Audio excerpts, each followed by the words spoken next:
America ಪರಮಾಣು ಪರೀಕ್ಷೆಗಳನ್ನು ಪ್ರಾರಂಭಿಸಲಿದೆ ಎಂದು ಅಮೆರಿಕ ಅಧ್ಯಕ್ಷ ಡೊನಾಲ್ಡ್ ಟ್ರಂಪ್ ಹೇಳಿಕೆ ನೀಡಿರುವ ಬೆನ್ನಲ್ಲೇ ಇದೀಗ ರಷ್ಯಾ ಅಧ್ಯಕ್ಷ ವ್ಲಾಡಿಮಿರ್ ಪುಟಿನ್ ಪರಮಾಣು ಪರೀಕ್ಷೆಗಳನ್ನು ಪುನರಾರಂಭಿಸುವ ಬಗ್ಗೆ ಅಧಿಕಾರಿಗಳಿಗೆ ಸೂಚನೆ ನೀಡಿದ್ದಾರೆ. ತಮ್ಮ ಭದ್ರತಾ ಮಂಡಳಿಯೊಂದಿಗೆ ಸಭೆಯಲ್ಲಿ ಮಾತನಾಡಿದ ಪುಟಿನ್, ಅಮೆರಿಕ ಮೊದಲು ಪರಮಾಣು ಪರೀಕ್ಷೆಗಳನ್ನು ಆರಂಭಿಸಿದರೆ ಮಾತ್ರ ಮಾಸ್ಕೋ ಪರಮಾಣು ಪರೀಕ್ಷೆಗಳನ್ನು ಪುನರಾರಂಭಿಸುತ್ತದೆ ಎಂದು ಹೇಳಿದರು. ದಕ್ಷಿಣ ಆಫ್ರಿಕಾದಲ್ಲಿ ನಡೆಯಲಿರುವ G20 ಶೃಂಗಸಭೆಯಲ್ಲಿ ಭಾಗವಹಿಸುವುದಿಲ್ಲ ಎಂದು ಅಮೆರಿಕ ಅಧ್ಯಕ್ಷ ಡೊನಾಲ್ಡ್ ಟ್ರಂಪ್ ತಿಳಿಸಿದ್ದು, ಪ್ರಮುಖ ಆರ್ಥಿಕತೆಗಳ ಗುಂಪಿನಲ್ಲಿರುವ ದಕ್ಷಿಣ ಆಫ್ರಿಕಾ ದೇಶದ ಸದಸ್ಯತ್ವವನ್ನು ಅವರು ಪ್ರಶ್ನಿಸಿದ್ದಾರೆ. ಈ ಸಭೆಯಲ್ಲಿ ಭಾಗಿಯಾಗದಿರುವ ಕುರಿತು ತಿಳಿಸಿರುವ ಅಮೆರಿಕ ಅಧ್ಯಕ್ಷ ಟ್ರಂಪ್, ನಾನು ಅಲ್ಲಿಗೆ ಹೋಗುವುದಿಲ್ಲ. ದಕ್ಷಿಣ ಆಫ್ರಿಕಾ ಇನ್ಮುಂದೆ G ಶೃಂಗಸಭೆಯಲ್ಲಿ ಇರಬಾರದು. ಕಾರಣ ಅಲ್ಲಿ ನಡೆಯುತ್ತಿರುವುದು ಕೆಟ್ಟ ಬೆಳವಣಿಗೆ. ನಾನು ಅಲ್ಲಿಗೆ ಹೋಗುತ್ತಿಲ್ಲ. ನಮ್ಮ ದೇಶವು ಸಭೆಯನ್ನ ಪ್ರತಿನಿಧಿಸುವುದಿಲ್ಲ ಎಂದು ಹೇಳಿದರು. ಆಗ್ನೇಯ ಏಷ್ಯಾ ರಾಷ್ಟ್ರವಾದ ಫಿಲಿಪೈನ್ಸ್ನಲ್ಲಿ ಭೀಕರ ಚಂಡಮಾರುತದಿಂದ ನೈಸರ್ಗಿಕ ವಿಕೋಪ ತುತ್ತಾಗಿದೆ. 180 ಕಿಲೋಮೀಟರ್ ವೇಗದಲ್ಲಿ ಬೀಸಿದ ಚಂಡಮಾರುತದಿಂದ ಹಲವು ನಗರಗಳು ತೀವ್ರ ಹಾನಿಗೀಡಾಗಿವೆ. ಈವರೆಗೆ 114 ಮಂದಿ ಸಾವಿಗೀಡಾಗಿದ್ದಾರೆ, 106 ಮಂದಿ ಕಾಣೆಯಾಗಿದ್ದಾರೆ. ಇದರಿಂದ ಅಲ್ಲಿನ ಸರ್ಕಾರ ರಾಷ್ಟ್ರೀಯ ತುರ್ತು ಪರಿಸ್ಥಿತಿ ಘೋಷಿಸಿದೆ.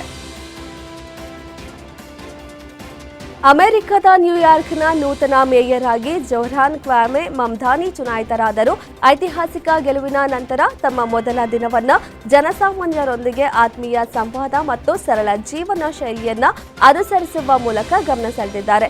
ಡೆಮಾಕ್ರಾಟ್ ಫೈರ್ ಬ್ರ್ಯಾಂಡ್ ಅಲೆಕ್ಸಾಂಡ್ರಿಯಾ ಒಕಾಸಿಯೋ-ಕೊರ್ಟೆಜ್ ಅವರೊಂದಿಗೆ ಭಾರತೀಯ ಭೋಜನದೊಂದಿಗೆ ತಮ್ಮ ಮೊದಲ ದಿನವನ್ನು ಪ್ರಾರಂಭಿಸಿದ್ದಾರೆ. 74ನೇ ಮಿಸ್ ಯೂನಿವರ್ಸ್ ಸ್ಪರ್ಧೆಯ ಆರಂಭದಲ್ಲೇ ದೊಡ್ಡ ಹೈಡ್ರಾಮಾ ನಡೆದಿದೆ. ಸ್ಪರ್ಧಿಗಳು ಮತ್ತು ಆಯೋಜಕರ ನಡುವಿನ ಗೊಂದಲಗಳಿಂದ ಸ್ಪರ್ಧೆಯನ್ನೇ ಮುಂದೂಡುವ ಪರಿಸ್ಥಿತಿ ಬಂದಿದೆ. ಮಿಸ್ ಯೂನಿವರ್ಸ್ ಸ್ಪರ್ಧೆಯು ಔಪಚಾರಿಕ ಉದ್ಘಾಟನಾ ಕಾರ್ಯಕ್ರಮವಾದ ಸ್ಟಾಶಿಂಗ್ ಸೆರೆಮನಿ ಆರಂಭವಾಗುವ ಮುನ್ನವೇ ಸ್ಪರ್ಧಿಗಳು ಮತ್ತು ಆಯೋಜಕರಾದ ಮಿಸ್ ಯೂನಿವರ್ಸ್ ಥಾಯ್ಲೆಂಡ್ನ ರಾಷ್ಟ್ರೀಯ ನಿರ್ದೇಶಕ ನವಾತ್ ಇತ್ಸರಾಗಿಸ್ಟಿಲ್ ನಡುವೆ ತೀವ್ರ ಮಾತಿನ ಚಕಮಕಿ ನಡೆದಿದೆ. ಇದರಿಂದ ಆಕ್ರೋಶಗೊಂಡ ಸ್ಪರ್ಧಿಗಳು ಸಭೆಯಿಂದ ಹೊರನಡೆದ ಪ್ರಸಂಗವೂ ನಡೆದಿದೆ. ಮೆಕ್ಸಿಕೋ ದೇಶದ ಅಧ್ಯಕ್ಷೆಗೆ ಯುವಕನೋರ್ವ ಲೈಂಗಿಕ ಕಿರುಕುಳ ನೀಡಿದ ಆಘಾತಕಾರಿ ಘಟನೆ ನಡೆದಿದೆ. ಮೆಕ್ಸಿಕೋ ನಗರದ ಐತಿಹಾಸಿಕ ನಗರ ಕೇಂದ್ರದ ಬೀದಿಯಲ್ಲಿ ಮೆಕ್ಸಿಕೋ ಅಧ್ಯಕ್ಷೆ ಕ್ಲೌಡಿಯಾ ಶೀನ್ಬಾಮ್ ನಾಗರಿಕರನ್ನ ಸ್ವಾಗತಿಸುತ್ತಾ ಅವರೊಂದಿಗೆ ಮಾತನಾಡುತ್ತಿದ್ದಾಗ ಕುಡಿದ ಮತ್ತಿನಲ್ಲಿದ್ದ ವ್ಯಕ್ತಿಯೊಬ್ಬ ಹಿಂದಿನಿಂದ ಬಂದು ಅಧ್ಯಕ್ಷೆ ಕ್ಲೌಡಿಯಾ ಭುಜದ ಮೇಲೆ ಒಂದು ಕೈ ಇಟ್ಟು ಆಕೆಯ ಕುತ್ತಿಗೆ ಮುತ್ತಿಕ್ಕಲು ಪ್ರಯತ್ನಿಸಿದ್ದಾನೆ. ಅಲ್ಲದೆ 2 ಕೈಗಳಿಂದ ಆಕೆಯ ದೇಹವನ್ನ ಹಿಂದಿನಿಂದ ಮುಟ್ಟಲು ಪ್ರಯತ್ನಿಸಿದ್ದಾನೆ.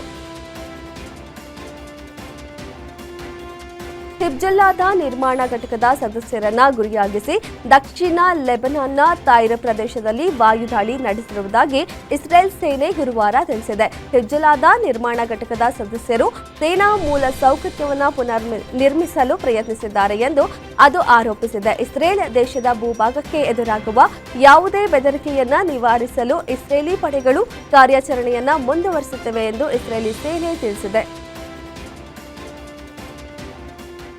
ಐತಿಹಾಸಿಕ ಏಕದಿನ ವಿಶ್ವಕಪ್ ಗೆಲುವಿನ ನಂತರ ಪ್ರಧಾನಿ ಮೋದಿ ಲೋಕ ಕಲ್ಯಾಣ ಮಾರ್ಗದಲ್ಲಿರುವ ತಮ್ಮ ಅಧಿಕೃತ ನಿವಾಸದಲ್ಲಿ ಭಾರತೀಯ ಮಹಿಳಾ ಕ್ರಿಕೆಟ್ ತಂಡವನ್ನು ಭೇಟಿಯಾದರು. ಸಂವಾದದ ಸಮಯದಲ್ಲಿ ಹರ್ಲೀನ್ ಡಿಯೋಲ್ ಅವರು ಪ್ರಧಾನಿ ಮೋದಿಯವರಿಗೆ ಅವರ ಚರ್ಮದ ಆರೈಕೆ ದಿನಚರಿಯ ಬಗ್ಗೆ ಒಂದು ಹಾಸ್ಯಮಯ ಪ್ರಶ್ನೆಯೊಂದನ್ನು ಕೇಳಿದ್ದಾರೆ. ಚರ್ಮದ ಆರೈಕೆಯ ಕುರಿತು ಮೋದಿ ತಾನು ಯಾವುದೇ ರೀತಿಯ ಸ್ಕಿನ್ ಕೇರ್ ರುಟೀನ್ ಮಾಡುವುದಿಲ್ಲ ಎಂದು ಹೇಳಿದ್ದಾರೆ. ಮಹಿಳಾ ಏಕದಿನ ವಿಶ್ವಕಪ್ ಟೂರ್ನಿಯಲ್ಲಿ ಮೊಟ್ಟಮೊದಲ ಬಾರಿಗೆ ಚಾಂಪಿಯನ್ ಪಟ್ಟಕ್ಕೇರಿದ್ದು ಭಾರತ ತಂಡದ ಆಟಗಾರ್ತಿಯರು ರಾಷ್ಟ್ರಪತಿ ಭವನದಲ್ಲಿ ರಾಷ್ಟ್ರಪತಿ ದ್ರೌಪದಿ ಮುರ್ಮು ಅವರನ್ನ ಭೇಟಿಯಾದರು. ಈ ವೇಳೆ ಎಲ್ಲ ಆಟಗಾರ್ತಿಯರ ಸಹಿಯನ್ನ ಒಳಗೊಂಡ ತಂಡದ ನೀಲಿ ಜರ್ಸಿಯನ್ನ ಮುರ್ಮು ಅವರಿಗೆ ಉಡುಗೊರೆಯಾಗಿ ನೀಡಲಾಯಿತು. ಚೊಚ್ಚಲ ಏಕದಿನ ವಿಶ್ವಕಪ್ ಗೆದ್ದಿರುವ ಭಾರತ ಮಹಿಳಾ ತಂಡ ಸಂತಸದ ಅಲೆಯಲ್ಲಿ ತೇಲಿದೆ.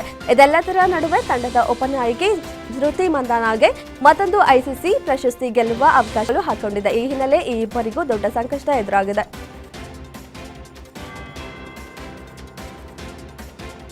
2026ರ ಮಹಿಳಾ ಪ್ರೀಮಿಯರ್ ಲೀಗ್ ಹರಾಜಿಗೂ ಮುನ್ನ ಆಟಗಾರ್ತಿಯರ ರಿಟೆನ್ಷನ್ ಪಟ್ಟಿ ಪ್ರಕಟಗೊಂಡಿದೆ. ಎಲ್ಲ 5 ಫ್ರಾಂಚೈಸಿಗಳು ಉಳಿದುಕೊಂಡ ಆಟಗಾರ್ತಿಯರ ಪಟ್ಟಿಯನ್ನು ಪ್ರಕಟಿಸಿದೆ. ಗಾಯದಿಂದಾಗಿ ಕಳೆದ ಆವೃತ್ತಿಯಿಂದ ಹೊರಗುಳಿದ ಕನ್ನಡತಿ ಶ್ರೇಯಾಂಕ ಪಾಟೀಲ್ ಆರ್ಸಿಬಿ ತಂಡದಲ್ಲಿ ಸ್ಥಾನ ಉಳಿಸಿಕೊಂಡಿದ್ದಾರೆ. ಅವರನ್ನು 60 ಲಕ್ಷ ರುಗೆ ರಿಟೇನ್ ಮಾಡಿಕೊಳ್ಳಲಾಗಿದೆ. ಭಾರತ ಹಾಗೂ ಆಸ್ಟ್ರೇಲಿಯಾ ನಡುವಿನ 4ನೇ ಟಿ20 ಪಂದ್ಯದಲ್ಲಿ ಆಸ್ಟ್ರೇಲಿಯಾ ತಂಡವು 48 ರನ್ಗಳ ಸೋಲಿಗೆ ತುತ್ತಾಯಿತು. ಸತತ 2ನೇ ಗೆಲುವಿನ ಓಟವನ್ನು ಮುಂದುವರೆಸಿದ ಸೂರ್ಯಕುಮಾರ್ ಯಾದವ್ ಪಡೆ 5 ಪಂದ್ಯಗಳ ಸರಣಿಯಲ್ಲಿ 2-1ರಿಂದ ಮುನ್ನಡೆ ಸಾಧಿಸಿದೆ. ನಾಳೆ ಗಬ್ಬಾದಲ್ಲಿ ನಡೆಯುವ ಅಂತಿಮ ಹಾಗೂ ಸರಣಿ ನಿರ್ಣಾಯಕ ಪಂದ್ಯ ಭಾರೀ ಕುತೂಹಲ ಮೂಡಿಸಿದೆ. ಚಾಂಪಿಯನ್ ರಾಯಲ್ ಚಾಲೆಂಜರ್ಸ್ ಬೆಂಗಳೂರು ತಂಡ ಮುಂದಿನ 2026ರ ಇಂಡಿಯನ್ ಪ್ರೀಮಿಯರ್ ಲೀಗ್ ಟೂರ್ನಿಗೂ ಮುನ್ನ ಮಾರಾಟಕ್ಕೆ ಸಿದ್ಧವಾಗಿದೆ. ಡಿಯಾಜಿಯೋ ತನ್ನ ಬೆಂಗಳೂರು ಫ್ರಾಂಚೈಸಿಯನ್ನ ಮಾರಾಟ ಮಾಡುವ ಪ್ರಕ್ರಿಯೆಯನ್ನ ಪ್ರಾರಂಭಿಸಿದೆ. ಮುಂದಿನ ವರ್ಷ ಮಾರ್ಚ್ 31ರ ಒಳಗೆ ಮಾರಾಟ ಮಾಡುವ ಗುರಿಯನ್ನ ಹೊಂದಿದೆ. ಕೆಜಿಎಫ್ ಚಾಚಾ ಎಂದೇ ಖ್ಯಾತರಾಗಿದ್ದ ಕನ್ನಡದ ಖಳನಟ ಹರೀಶ್ ರಾಯ್ ನಿಧನರಾಗಿದ್ದಾರೆ. ಓಂ ಸಿನಿಮಾದಲ್ಲಿ ಖಳನಟನಾಗಿ ಮಿಂಚಿದ ಹರೀಶ್ ರಾಯ್ ಜೋಡಿ ಹಕ್ಕಿ ಚಕ್ರವರ್ತಿ, ಕಾಶಿ, ಸಂಜು ವಿಟ್ಸ್ ಗೀತ, ನಲ್ಲ, ತಾಯವ್ವ ಸೇರಿದಂತೆ ಅನೇಕ ಸಿನಿಮಾಗಳಲ್ಲಿ ನಟಿಸಿದ್ರು. ಇತ್ತೀಚೆಗೆ ಥೈರಾಯ್ಡ್ ಕ್ಯಾನ್ಸರ್ನಿಂದ ಬಳಲುತ್ತಿದ್ರು. ಕೆಜಿಎಫ್ ಚಿತ್ರದ ನಂತರ ಕ್ಯಾನ್ಸರ್ ಕಾಯಿಲೆ ಕಾಣಿಸಿಕೊಂಡಿತ್ತು. 3-4 ವರ್ಷದಿಂದ ಕ್ಯಾನ್ಸರ್ನಿಂದ ಬಳಲುತ್ತಿದ್ರು. ಚಿಕಿತ್ಸೆ ಫಲಿಸದೆ ಭಾರತ ಲೋಕಕ್ಕೆ ಪಯಣ ಬೆಳೆಸಿದ್ದಾರೆ.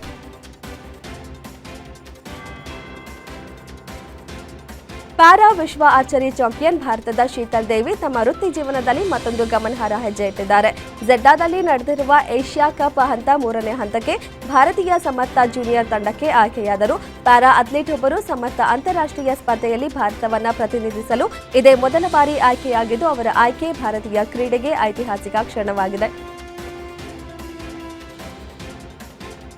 ಟಾಲಿವುಡ್ನ ಕ್ಯೂಟ್ ಜೋಡಿಗಳಲ್ಲಿ ರಶ್ಮಿಕಾ ಮಂದಣ್ಣ ಮತ್ತು ವಿಜಯ್ ದೇವರಕೊಂಡ ಒಬ್ಬರಾಗಿದ್ದಾರೆ. ಸದ್ಯ ಈ ಜೋಡಿ ಶೀಘ್ರದಲ್ಲೇ ಮದುವೆಯಾಗಲಿದೆ ಎನ್ನುವ ಸುದ್ದಿ ಹಬ್ಬಿದೆ. 4 ತಿಂಗಳ ಹಿಂದೆ ಖಾಸಗಿಯಾಗಿ ನಿಶ್ಚಿತಾರ್ಥ ಮಾಡಿಕೊಂಡ ಈ ಜೋಡಿ ಇದೀಗ ಮದುವೆ ದಿನಾಂಕ ಕೂಡ ಫಿಕ್ಸ್ ಮಾಡಿದ್ದಾರೆ ಎಂದು ಹೇಳಲಾಗ್ತಿದೆ. ಬಹುನಿರೀಕ್ಷಿತ ಆಕ್ಷನ್ ಥ್ರಿಲ್ಲರ್ ಮಫ್ತಿ ಪೊಲೀಸ್ ಬಿಡುಗಡೆ ದಿನಾಂಕ ನಿಗದಿಯಾಗಿದೆ. ಇದೇ ತಿಂಗಳ 21ಕ್ಕೆ ವಿಶ್ವಾದ್ಯಂತ ಚಿತ್ರ ತೆರೆಗೆ ಬರಲಿದೆ. ಆಕ್ಷನ್ ಕಿಂಗ್ ಅರ್ಜುನ್ ಸರ್ಜಾ ಹಾಗೂ ಐಶ್ವರ್ಯ ರಾಜೇಶ್ ಮಫ್ತಿ ಪೊಲೀಸ್ ಸಿನಿಮಾದಲ್ಲಿ ಮುಖ್ಯ ಭೂಮಿಕೆಯಲ್ಲಿ ನಟಿಸಿದ್ದಾರೆ. ದಿನೇಶ್ ಲೆಟ್ಟುಮನನ್ ನಿರ್ದೇಶನದ ಚೊಚ್ಚಲ ಚಿತ್ರ ಇದಾಗಿದ್ದು, ಇದೇ ತಿಂಗಳ 21ಕ್ಕೆ ವಿಶ್ವಾದ್ಯಂತ ಚಿತ್ರ ತೆರೆಗೆ ಬರಲಿದೆ.